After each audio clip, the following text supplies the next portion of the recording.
जब आप चैन से सोते हैं तब योगी फोर्स अपराध का सफाया कर रही होती है। जीरो टॉलरेंस नीति के तहत अपराधियों को चुन चुनकर सलाखों के पीछे डाल रही होती है। आज आपको बताएंगे कि बीती रात कैसे योगी की पुलिस अपराधियों पर कहर बनकर टूटी।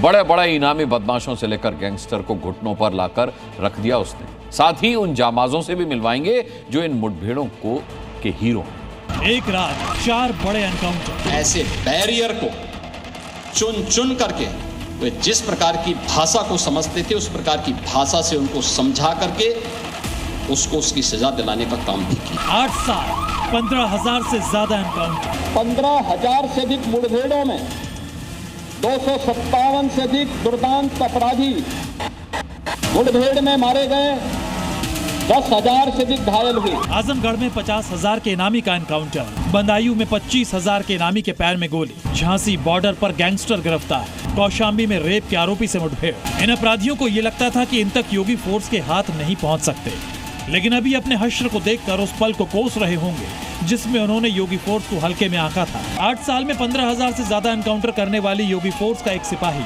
एक कांस्टेबल, एक इंस्पेक्टर, ऊपर से लेकर नीचे तक पूरी फोर्स योगी के निर्देशों पर प्रदेश से अपराध को मिटाने के मिशन में लगी हुई है। यूपी के 4 अलग अलग हिस्सों में एनकाउंटर्स को कैसे अंजाम दिया गया, इसे विस्तार से आपको बताएंगे। लेकिन पहले उन जाबाज चेहरों को अपनी आंखों में उतार लीजिए जिन्होंने बड़े बड़े इनामियों और गैंगस्टर्स को पानी पिला दिया। कौशाम्बी में रेप के आरोपी शहनूर को सबक सिखाने का जिम्मा दीवार कोतरी के चौकी इंचार्ज योगेश यादव और इंस्पेक्टर सुनील सिंह ने संभाला था, क्योंकि इसे ये मैसेज देना जरूरी था कि बेटी की तरफ आंख उठाकर भी देखा तो टिकट टू यमराज तैयार है।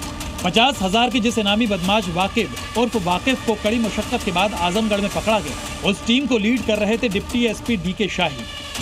25,000 का इनामी सरताज भी अब गौकशी जैसी घटनाओं को अंजाम देने से पहले 100 बार सोचेगा, क्योंकि जो हश्र बदायूं सीओ रजनीश उपाध्याय के नेतृत्व में मुठभेड़ को अंजाम देने वाली योगी फोर्स ने इसका किया है, उसके बाद ये जुर्म की दुनिया से तौबा ही कर लेंगे।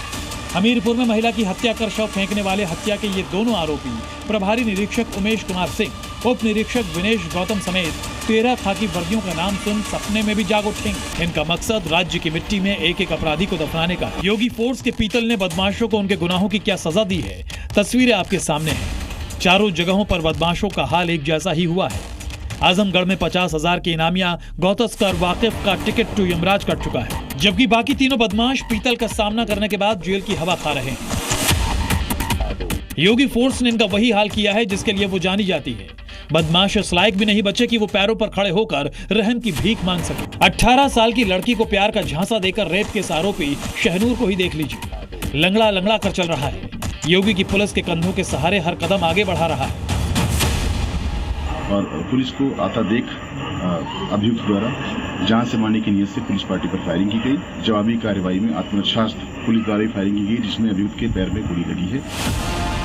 आजमगढ़ में तो खाकी की 50,000 के नामी गौतस्कर वाकिफ से ऐसी मुठभेड़ हुई कि अस्पताल में इलाज के दौरान उसने दम ही तोड़ दिया। वाकिफ के विरुद्ध चोरी, लूट, धोखाधड़ी, अवैध गौतस्करी समेत कई गंभीर अपराधों में 4 दर्जन से ज्यादा आपराधिक मुकदमे दर्ज थे। बदमाशों की मुठभेड़ हुई जिसमें एक बदमाश गंभीर रूप से घायल हुआ। जिला अस्पताल में उस बदमाश की मृत्यु हो गई। योगी फोर्स की काम करने का तरीका अब आसपास के राज्यों की फोर्स भी अपनाने लगी है। तभी तो मध्य प्रदेश पुलिस ने यूपी के झांसी बॉर्डर पर न केवल लालू यादव गैंग के इनामी हिस्ट्री शीटर रिंकू कमरिया को पकड़ा, बल्कि पुलिस ने उसका जुलूस भी निकाला। ये वही जगह है जहां इसने ताबड़तोड़ फायरिंग करके दहशत फैलाई थी, वहीं पुलिस ने इसकी परेड निकाल दी। योगी फोर्स के वो चुनिंदा जवान हैं जो दिन रात अपराध के खात्मे में जुटे हुए हैं। पूरी योगी फोर्स में ऐसे पुलिसकर्मियों की तादाद काफी ज्यादा है। इसलिए तो अगर अपराधी गलती से सीमा लांघ कर यूपी में दाखिल हो जाता है तो कान पकड़कर सिर्फ वापस जाने देने की अपील करता नजर आता है, क्योंकि योगी फोर्स का पीतल हर वक्त तैयार है। ब्यूरो रिपोर्ट, जी मीडिया। किसको अच्छा कर्म माने और किसको बुरा कर्म माने। धर्म किसके लिए है, अगर ये पकड़ लिया तो धर्म क्या है ये अपने आप साफ हो जाएगा।